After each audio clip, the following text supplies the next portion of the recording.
as Joan was mentioning, I now study salmon. I did not study salmon. Before I came to UBC, I did not know that there was as many species of salmon as there are. I didn't know the names. I didn't know the importance. I had sort of guessed at it, but I had never really studied it. And I had really just gotten into science in general because I had a good, opportunity to work in the marine ecology lab in Nova Scotia. And I basically became super fixated on mussels and snails on the Rocky Intertidal, looking at these non-consumptive effects of predator cues, basically mussels smelling snails and then growing thicker shells in response. And I was really dedicated to just spending my life doing that. But Andrew Trites happened to pluck me off those shores and bring me into to look into a problem that he had. And I was, my curiosity kind of got the best of me, and now I'm signed on to be here for another 5 years. So I don't know when I'll ever leave BC, but as long as I'm here, I'll be at the bird watching events and all of the events coming up. I'm glad I at least get a few years with you guys. But basically, what I what I studied is great blue herons, but even that project didn't really start that way. That project very much started with salmon. So there's 5 species of anadromous Pacific salmon, anadromous meaning that they mate and rear in the fresh water and then spend their adult life in the ocean. And it's a pretty complex life history, but when you have beautiful pictures to explain it, it gets pretty simple pretty quick. First things first, adults come up and the males will arrive first at the spawning ground. They'll basically fight amongst each other to find the best gravel because salmon need a very particular gravel to lay their eggs. And then they will coo a female in, and the female and the male will deposit their eggs in their milt at the same time. This is after the females kind of pushed aside some gravel and made basically a red. After this event, she'll move up a little bit and do the same thing just upstream, and then that downstream flow will actually take the gravel that she kicks up from her next red and bury the subsequent red. So it'll, over time, these get quite covered and quite protected in gravel. And this is what the fertilized eggs look like. So they're basically in the intrices of the gravel itself. There are predators that get to them, but one way or another, a lot of these eggs don't necessarily survive, either because of lack of oxygen, they get buried too deep, whatever it may be. But a few of these do survive, and they come out as these pretty little things called alevins. And what these are basically that egg that you saw is now that yolk sac, which is providing energy for this alevin as it grows. These things will actually remain in the intrices of the rock. So they'll just kind of wiggle around for another 8 weeks, growing slowly from that yolk sac, which is really rich in oil and fats, and they grow to quite a nice little size. And they'll eventually emerge as juveniles. And then depending on the species, a couple of these species just take off right then. They say, okay, that's enough fresh water for me. I'm the heck out of here. And those species are generally pink and chum salmon will just take right off, right into the ocean. But Chinook and coho will stay for 12 months to 24 months.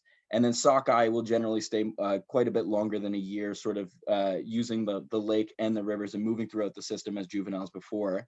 Eventually, they'll grow, and then they'll actually have these physiological adaptations where they get these par marks on the edge, and they are now able to take on the saltwater environment, which is quite a feat. So these fish will travel hundreds of kilometers downstream and make it out of the river, is kind of the hope.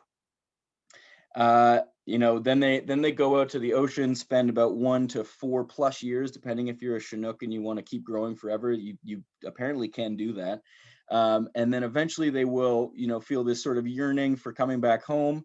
They'll smell their way back up the river system to their natal stream, so right back to where they're from, and they'll mate and start it all over again. And I think it's just, when I first saw this in my first year bio class, and I saw the circle trying to explain this all to me, and I was also trying to learn how plants pollinate and all sorts of things, it didn't really stick. But now that I've spent a couple of years looking at salmon, I think this is just an unbelievable life history, and this is a process that is just unbelievably important. And it's important for a bunch of different reasons, it turns out.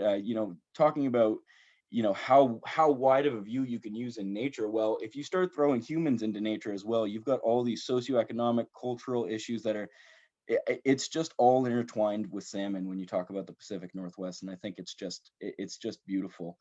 Um, Most importantly, culturally and as a food source for First Nations, I mean, First Nations in the Pacific Northwest have harvested returning adult salmon to provide food and protein for tens of thousands of years, having almost no impact on the persistence of these populations.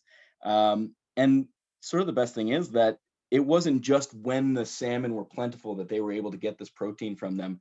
They were with the preservation from smoking, uh, this provided protein all year round, and it was something that allowed people to settle down, and you can understand why lives were built around salmon, and why cultures are so dependent on it as well. And then of course there's also millions of dollars that you get from the commercial fishery. I didn't even want to find a nice picture of the commercial fishery, so I figured this blurry one would have to do. Um, but arguably one of the most important parts of these salmon is for ecology. It's for the life around it. um, Salmon have over 137 species that rely directly or indirectly on them for food, and growing, as our research ended up finding. And they are what we consider a keystone species. And when I first heard this, I thought, okay, yeah, keystone sounds nice and everything, but I didn't actually know what they were referring to. A keystone is actually referring to this particular stone in an archway. And these stones and archways and all sorts of ancient civilizations, they didn't rely on cement and things to hold these things together. It was this keystone that applied the pressure that was felt throughout the structure all the way to the base that holds this archway up. And I bet you can imagine what happens if you take that keystone out. um, and that's kind of what I fear with salmon, and is why I'm sticking around to see this all the way through, because I think that I don't want to see a world without salmon. So I'm excited to help any way that I can. Um, Now there's a bunch of different relationships you can focus on when you're talking about salmon. As I was saying, over 100 species for sure. And I just wanted to give you guys an example of something, just one of these remarkable relationships. And the easiest one to do was, whales, marine mammals, because I was in the marine mammal research unit. And actually, Josh McInnes, who took this picture, is in the marine research unit, marine mammal research unit. His field work is clearly, it's quite beautiful. So I'm a bit envious, um, but these relationships, I mean, southern resident killer whales, over 90% of their diet when they're in BC waters is Chinook salmon. So they rely quite heavily on it. And then these, huge uh, mammals are just so important, not just because they obviously are, one of the top predators, and they have a big impact on species all around, but they physically churn the ocean. Their movement going from surface to deep to surface again physically churns the ocean, and actually mixes oxygen-rich water from the surface and nutrient-rich water from the depth, and allows for the conditions that result in phytoplankton, which is the basis of all food in the marine ecosystem. So they're really important. I elected not to focus directly on marine mammals for this particular example. Instead, I wanted to take a look, just in case, as Joan was mentioning. I mean, we've got people from all over. I can't just go and assume that everybody loves marine biology just because they showed up to the marine biology seminar. So I threw a little bit of terrestrial ecology in there, and when you look into how important salmon are for trees, it's pretty astounding. So in salmon-bearing streams, you can actually tell what nitrogen is from the ocean versus what nitrogen is from the land. Nitrogen 15 is from the ocean, and if it's from the ocean and it's in that forest, it was brought by a salmon carcass. And up to 70% of the nitrogen, which is a limiting nutrient for these trees, is provided by salmon carcasses. And not only is it not only is it trees that are impacted, up to 50% of the nitrogen that's incorporated into insects up in these areas is also salmon derived. And not only does this help the environment of, obviously beautiful Pacific Northwest, um, but also it helps the salmon. So the riparian habitat, they rely on that during the juvenile life history stage for shade, cover, protection, predator refuge, and they feed almost exclusively on those insects, which are also, benefiting from the salmon carcasses of the generation before. So it's a little bit self-serving, but it serves the greater good for sure. And when you look into it, I mean, the thing is that salmon aren't the only ones that are. This isn't a process that's driven alone by salmon alone. Actually, salmon carcasses. If you fill a river with salmon carcasses and then just leave it, guess what? The trees don't get a whole lot of that. So the real connecting factor is bears. Bears will take these carcasses and take them to the shoreline, forage on them as much as they want, leave the carcass. That carcass is then picked up by an eagle, which lines the riverbed during the spawning time and just waits for the scraps to open up. That carcass will be taken well beyond the riparian habitat of that stream, well up into the forest. So even the tallest trees in the highest peaks in the Pacific Northwest, there's an eagle nest there, and there's going to be nitrogen that comes from salmon. So it's pretty beautiful, really. And when you look at it, the Pacific Northwest and the beauty and the bounty of it is just a reflection of the salmon that sort of feed it. Um, the only problem is if the salmon aren't there to feed it, it doesn't look quite as good. And this is for a couple of reasons. It's not just because less salmon means less nutrients for the plants. It's also because bears actually change their response to salmon when there's different amounts. So when there's a lot of salmon, bears are very picky eaters. They are trying to bulk up for the hibernation, and they don't want a bunch of protein that they have to spend a lot of energy to break down. So when they take a carcass and it's a plentiful year, they just eat the eggs, the leftover eggs of the female, and the brains and the hump of the male.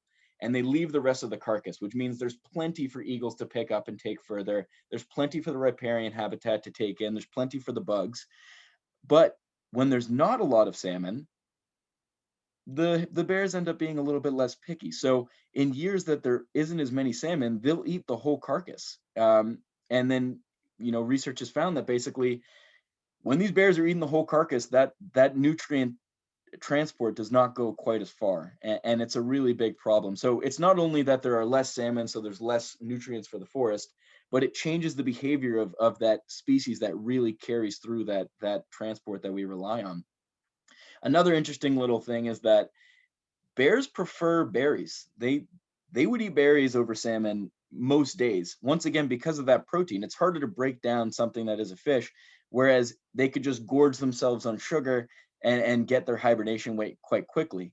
Usually, this is no problem because the way the world works, which is kind of nice, is usually the salmon come back, the spawners come back, bears will feed on them, and then a month or two later the berries will be in bloom, the huckleberries, the sandberries, all sorts of berries will be in bloom, and then they'll gorge themselves on berries. So there's no competition. It's they don't have to choose salmon or berries.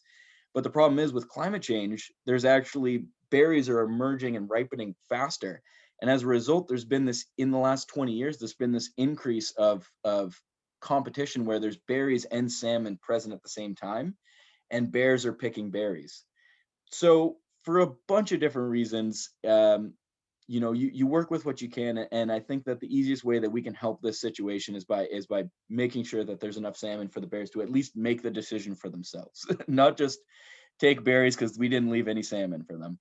Um, and that's kind of where research has been going is trying to figure out what is going on with salmon, where along the life history is the bottleneck, where is the death, because there is a lot of it, and it's resulting in populations that are declining, in BC in particular, but definitely in the south, and populations migrating, which is another problem. So they've researchers that have a bit much bigger budgets than I do, went out and put out a bunch of these pit tags, which Denis was asking about, and we'll get to it. But basically what these things are is they're about the size of a grain of rice, and they're this glass tube, this tiny glass tube with a metal coil in it.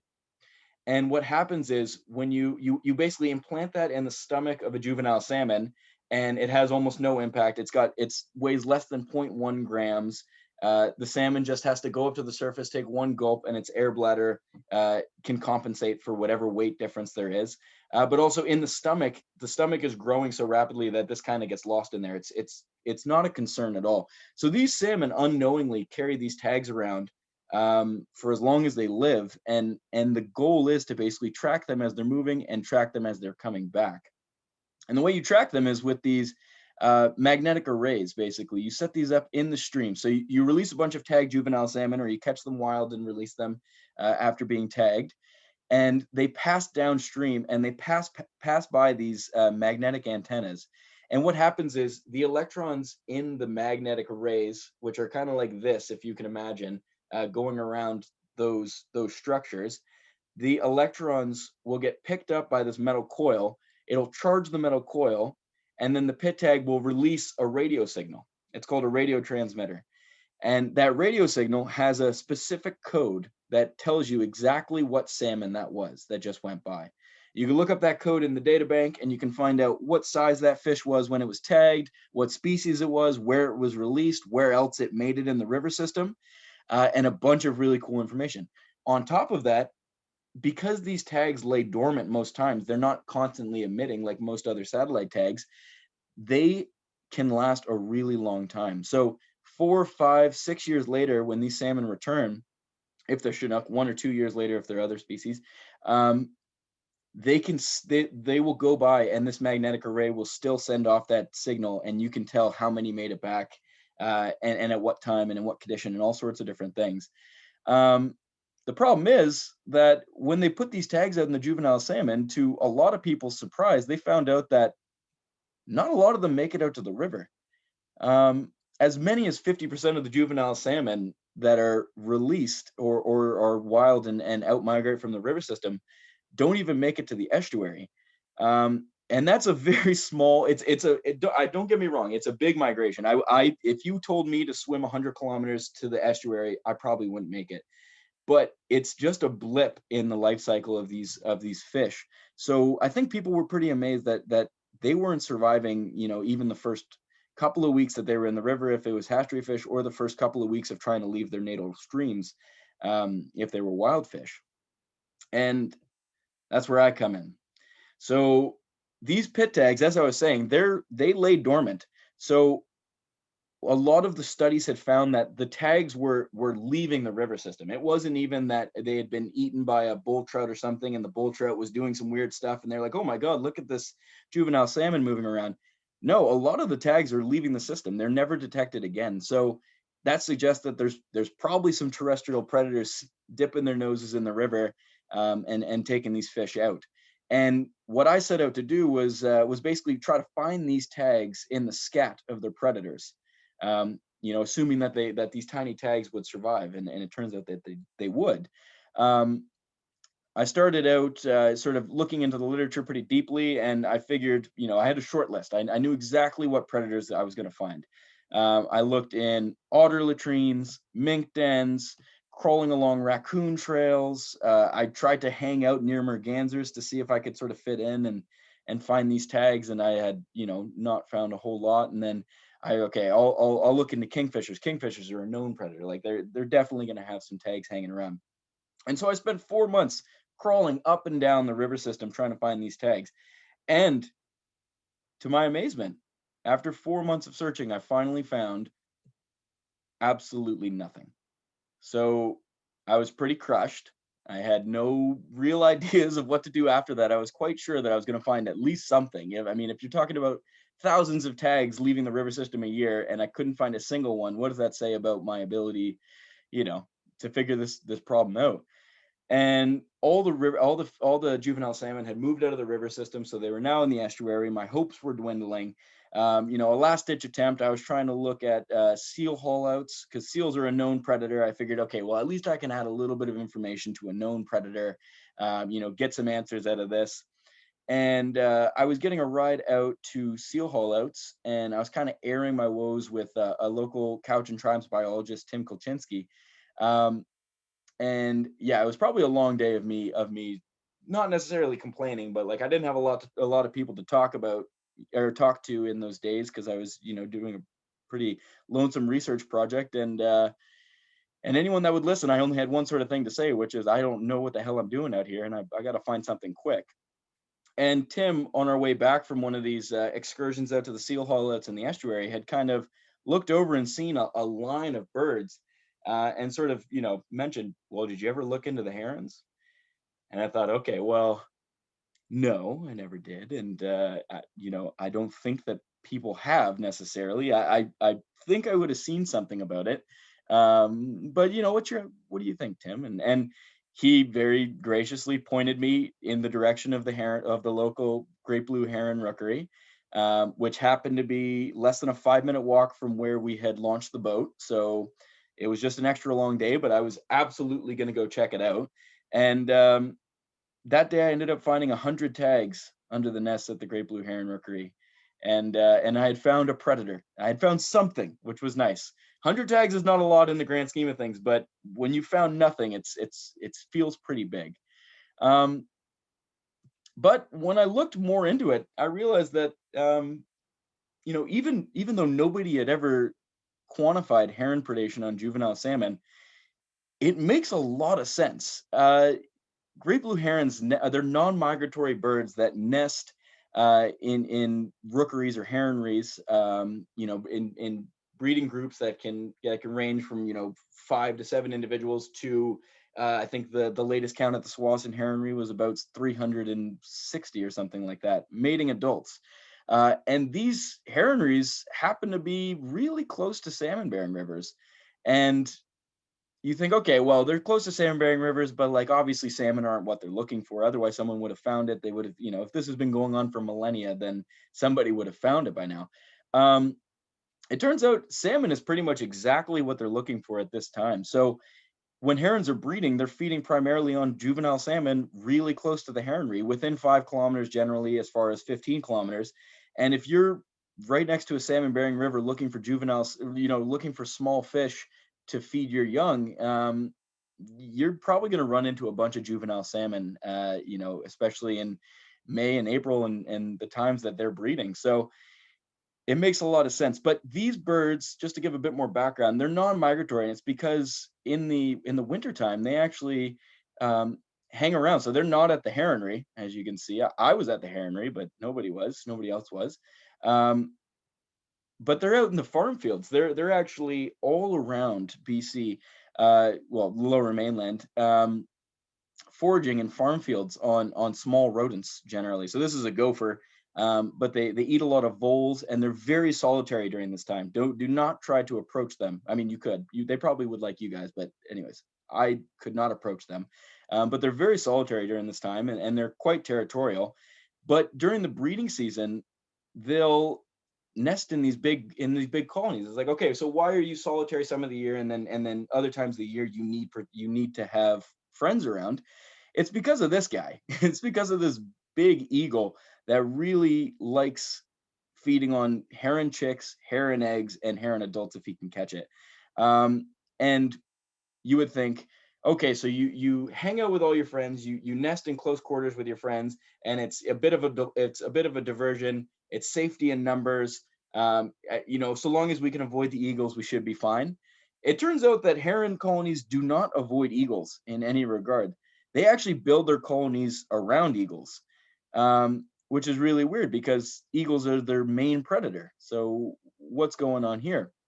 And it turns out it's this thing called mob protection, is what they call it. So basically, if you have a heronry and you don't have any eagles around, any eagle that's coming by can just pop in, take a chick, take an egg, knock an adult off the nest, and take off. There's no questions asked. There's no one to protect you. But if you're a heronry and you've got 2 or 3 eagle nests right around you, eagles are very territorial and very defensive. So now, at least you don't get the transient eagles coming by and just grabbing a meal. you definitely have to feed the ones that are protecting you. I mean, they don't know that they're protecting you, but they are in a way. Um, but feeding 3 or 4 nests of eagles as opposed to as however many want to come by, it turns out over time herons have figured this out. So they will actually set up their nest near eagles. And there's been research that shows that when an eagle moves, the heron colony will actually follow it. Like they they really want that protection. So brings you to the breeding season.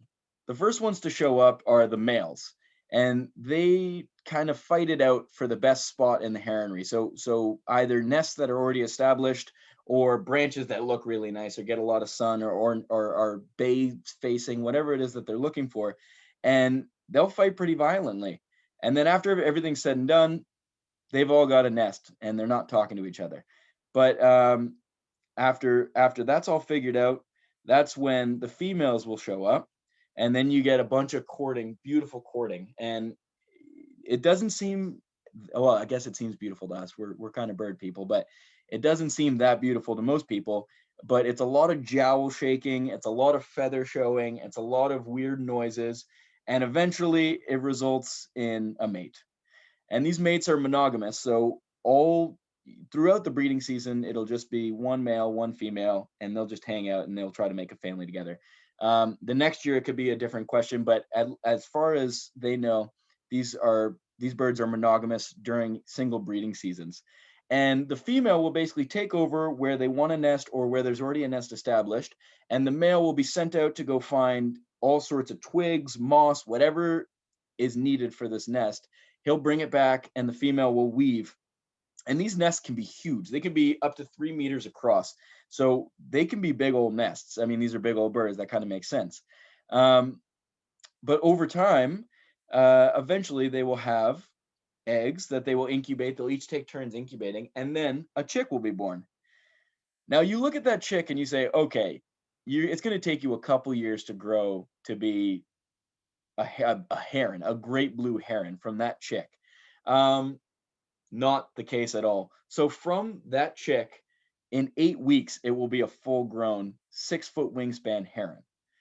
That is as if you had a little baby, a human baby. I mean, it's kind of, I don't know, a human baby, let's say, the size of your palm, and that grew into a 6-foot adult in 8 weeks. It takes a lot of food, and it's not going to be easy, and there's going to be growing pains, but they're going to make it, and they do. And so from a clutch of 4 to 6, you'll get usually 2 to 3 that will actually fledge, and of those, generally one or two will come back and actually be a successful breeding adult. There's not a whole lot known about the genetic. This is something I would have really dived into if I'd focused on herons, if I'd stayed focused on herons, which I probably should have. But there's not a lot known about the genetic interchange between populations. So does a heron chick always come back to the same heronry, or do they go to another one nearby? How does a heronry start? Is it a bunch of exiles that are thrown out of the heronry and they say, okay, we'll just go across the bay and we'll never have to talk to you? It's all stuff that's currently unknown. And if anybody's got free time, go watch some herons and find out for us, because it's still very interesting. And I bet there's a lot of answers that have yet to be solved. But the main thing that I was focused on is these chicks are growing, and these herons are feeding them, and I'm missing some juvenile salmon. So when I ended up finding the herons were kind of my main, the ire of my eye, I came up with a couple of research questions. One, what impact does heron predation have on the survival of outmigrating salmon smolts? This was supposed to be a salmon study, so I felt like that was a good starting point. Where does this predation occur? So where along the salmon migration are these herons picking off the juvenile salmon? Um, do things like smolt size influence susceptibility to heron predation? So is it particular juveniles that are sort of vulnerable, or is it anybody who passes a heron is it was your unlucky day? And then what does smolt predation mean for the herons? So taking this less salmon centric look, everybody wants to point fingers and say this is the reason, these are the reasons for salmon decline. Well, I the reason I'm interested in salmon is because of how much they mean for the ecology of the Pacific Northwest. So I think that it was a gimme to try to figure out, what are these juvenile salmon providing for these herons. So when I started my study, all the 4 months of crawling around in the river systems and all the river systems and stuff that I was talking about, that all started in the Cowichan River, and where they'd been releasing about 10,000 pit tag juvenile salmon in both hatchery and wild Chinook from 2014 to 2018. So lots of tags out there to find. Um, and I ended up finding 458 of them, uh, which is just about 1% a year, and from all years. Now I know what you're thinking. Okay, 1% is not crazy. When you're missing that many juvenile salmon, 1% is not something that is, you build a thesis off of. But when you think about the fact that in that particular heronry in the Cowichan, there's 100 breeding adults feeding on 1 to 2% of hundreds of thousands of juvenile salmon moving out of that system, it ends up being pretty impressive pretty quick. So once I found these tags, I thought, okay, where else have they done tagging in BC? Where else can I find these tags? Turns out in the Big Qualicum River, BC Conservation Foundation, same people I was working with, same people that had done the work in the Cowichan River, had released 40,000 tagged hatchery reared coho in 2015 in a cohort of 300,000 other hatchery fish. And from that, I was able to find 136 at a heronry that only had 20 birds just north of it. And that represented, 0.3%, which is it's not crazy, but it's a lot when you take it into consideration. And then the other system that ended up actually having a bunch of pit tagging done was the Capilano River, where they had averaged about 4,000 tags a year from 2008, so ranging back as far as 2008. But in 2008, they were really strong. They put out about 10,000 tags a year. And since they had sort of, slowed down on the tagging, but I found tags from every single year. And some of these tags from 2008 had been laying dormant for 10 years in the Stanley Park heronry, just waiting for somebody to come and beep them. And this heronry, I ended up finding, 605 tags, just about 1.3% of all the juvenile coho that have been tagged. And this is from all years. That's an average, an annual average. So in some years it was a little bit higher, and likewise. But it's not quite that simple, because herons don't exclusively defecate in the heronry. It makes sense. And then there was so the tags that I find are a minimum predation estimate. It doesn't represent all the tags that have been eaten, consumed, digested, and defecated.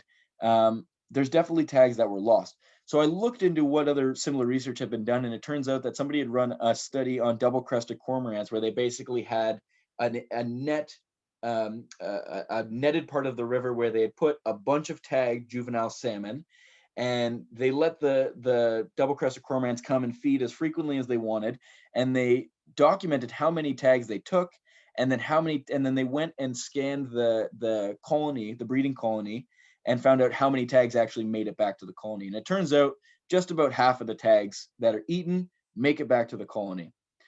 That makes a lot of sense. Birders, we all know this, but when you're taken off and you're a bird and you don't want to carry your extra weight, you defecate it. So for birds that are like cormorants and like herons that take off to a specific foraging ground, feed, and then take off again and come back, it makes sense that about half the time that they're taking off is in the heronry, and therefore half the time that they're defecating is in the heronry.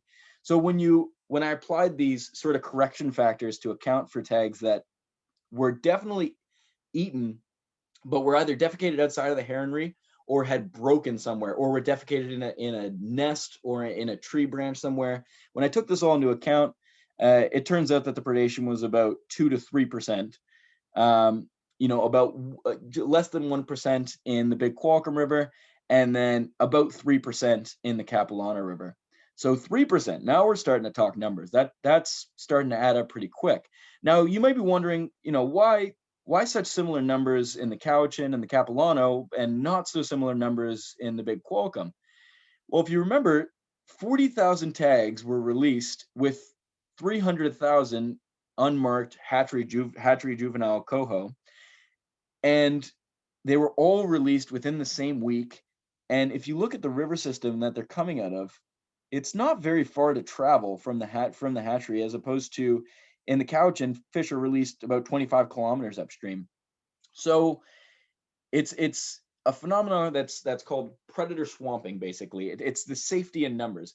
It's okay. You've got 20 herons that are going to line the mouth of this estuary and wait for these juvenile fish. Well, if we've got a million of them coming out, they're not going to catch all of them. So what we think happened in the big Qualcomm is that it's twofold. Basically, I think there was a lot of tags that were released all at the same time. So there's this predator swamping, and then they also didn't have very far to go. So herons didn't necessarily have a lot of time to sort of clue in to that predation and really, build up and start really effectively foraging on these juvenile salmon.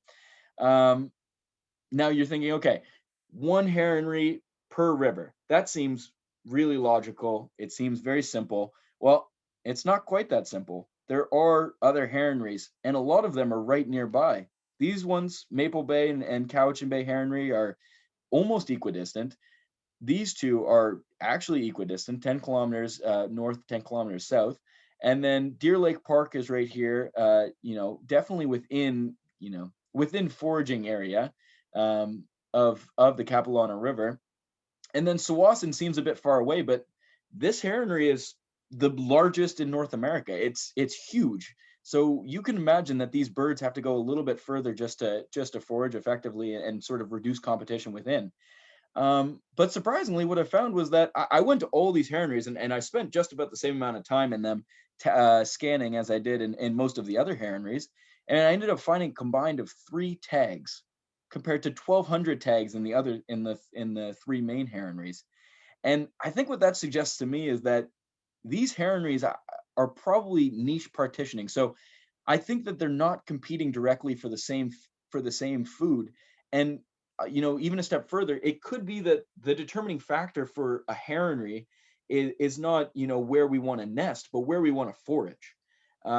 So it may be that, for example, in Maple Bay down here, Cowichan, they seem to be coming right out to here, to the estuary, to the river. In Maple Bay, there is plenty of other space to go, and that may be the determining factor to why birds would be in one heronry versus another. But this niche partitioning is not something that's been investigated for herons, and it's only something that, thanks to the technology that we had, and the money that somebody else had to put the pit tags out, and the effort that I had to put into the study, we were able to sort of look into this, and it seems like something that's at least worth looking into for sure. Now, in the Cowichan system, about half the tags that were released in the river. But the other half were released in the estuary. So once juvenile fish had moved out of the river system, beach seining and purse seining had continued in the estuary to put out more tags to basically narrow down on where is the mortality. Do fish that you tag in the estuary survive better than fish you tag in the river, or vice versa? Is experience, whatever it is. But thankfully, I was able to look into it. So half the tags in the river, half the tags in the estuary. I thought, okay, well, herons are foraging both in the river and in the estuary. So I imagined a pretty even split between the tags. That was not what I found. What I found was, although there was an even amount of tags released in the estuary, it was nothing compared to the tags that we found from the river. So over 90% of the tags that I recovered were from river tagged fish. Um, and this looks a little bit weird, and it should. What's going on here, right? Um, and it turns out that when you look into it, 2016, I mean, you guys probably remember, but in the Cowichan for sure, 2016 was a year of low water. And as a result, Cowichan, which is weir operated, they did not spare a lot of water during the smolt out migration. And as a result, it was really low river flows. And, oh, sorry. And when you've got really low river flows, the predation went way up. And this was a trend that we saw in all the years when you run the analyses, but it really sticks out in 2016. You can see it, and it makes sense. So if you're a juvenile salmon and you're moving past a bunch of herons, there's 100 herons in this heronry, 50 are feeding at a time. Once one from each nest stays back to tend to the young, and you end up having quite a density of herons. So what you want to do is you want to move straight through that. You do not want to lollygag. You want to get out of there, or you want to hide. Those are the two options that you have. Well, when you're in a low flow river year, um, you don't have those options. So you can't zoom by because there's not a lot of flow in the river and you don't have a lot of propulsion behind you. So try as you may, you're moving quite a bit slower through the river system than you would in a normal flow year. Okay, so I'll hide, is what you'd think, right? But it turns out when the river flow goes down, it draws water away from that riparian habitat, which I was mentioning is really important for hiding, fish for hiding and foraging and spending the day and then traveling at night. When you move away from that riparian habitat, you get a lot less complex habitat, and when you get less complex habitat, it means you have less places to hide. So these fish are moving slow with nowhere to hide in those years, and I think that was something that was really important to come out of the study, is to say, there is hope. This predation, it's I think what I would have done is I would love to take a look into years of low river flow and look at productivity at heronries and see, because if herons are relying on salmon for whatever reason for whatever amount of time during the breeding season, you can imagine in a low flow river year when juvenile salmon are moving slow and they're more vulnerable to predation, you probably have more successful breeding, you probably have more successful hatching, and you probably have a better return. But anyways, that's another aspiration that if I could just focus on herons for the rest of my life, I'd probably look into that. Okay, well, that wasn't the case in the Capilano. So we didn't see any sort of trend with low river flow in the Capilano River. And it turns out when you look into what's going on here, I'm sure a lot of you actually probably contributed to the data that I use, but I used the eBird website to find out, okay, how do herons in the Stanley Park rookery heronry differ from herons at the Cowichan? When I looked at the Cowichan, because I was out there for a couple of summers, and I actually watched herons during low tide, which is when foraging is highest, and they all sort of lined the mouth of the river or in the nearshore habitat. It turns out that that's not really the case in the Capilano River. So if you look at this picture, so here's the Stanley Park, here's Stanley Park, here's the Stanley Park Heronry somewhere around here. It turns out that these birds kind of forage all along the estuary, all along North Vancouver, but they don't necessarily hang out right at the mouth of the Capilano River. So they're more likely foraging on these fish as they're in the nearshore habitat. But we know that predation is not that good in the estuary.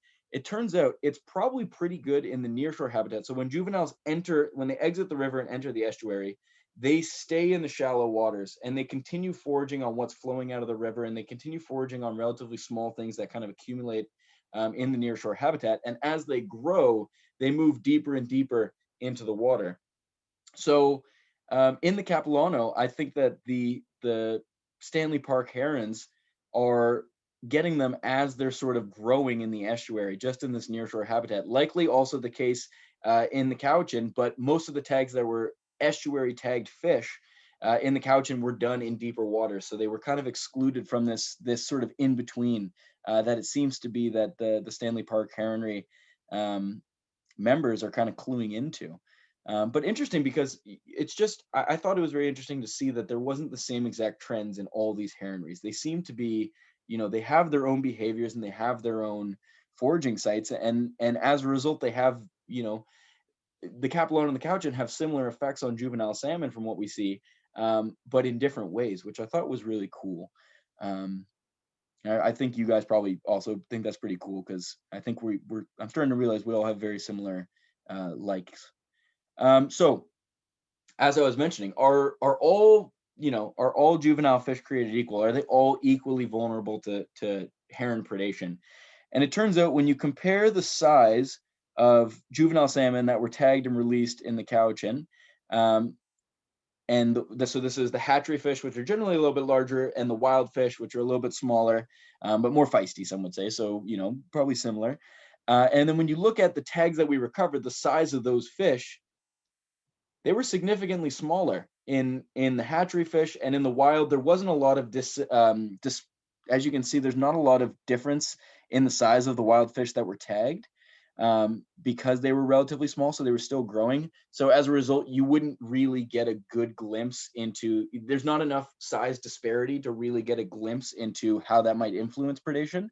But you still see a p-value of 0.17, which is, nothing to scoff at, and it is significant in hatchery fish.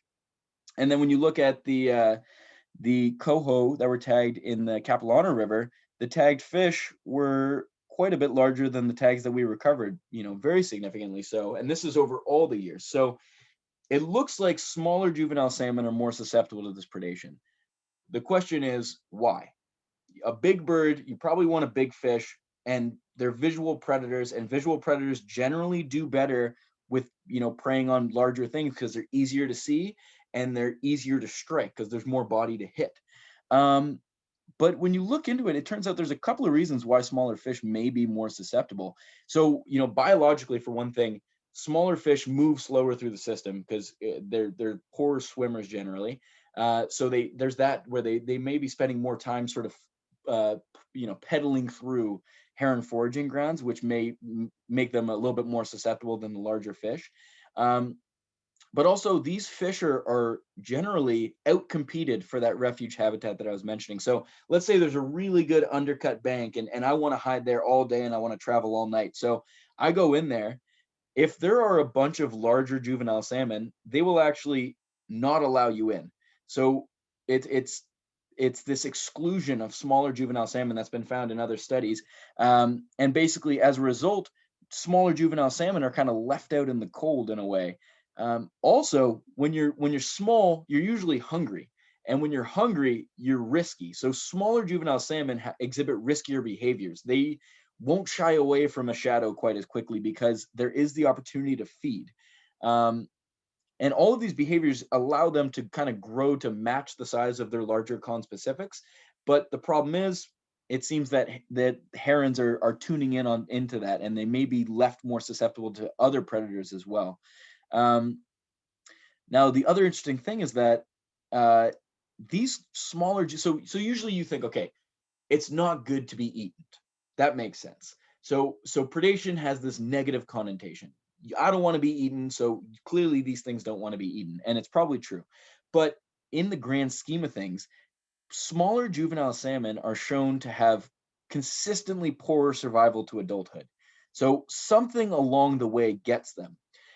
The thing is, in this nearshore habitat of the estuary and in the lower river as they're moving through, they're about to enter a very food limited stage in the estuary where they're going to be competing very heavily with larger conspecifics. And that competition, though they may end up losing, they will still get some food. And so they will eat up some of those resources. So there is a scenario in which herons eating smaller juvenile salmon is actually beneficial for salmon populations because they're weaning out the weak before they can compete with the larger conspecifics for already limited food resources.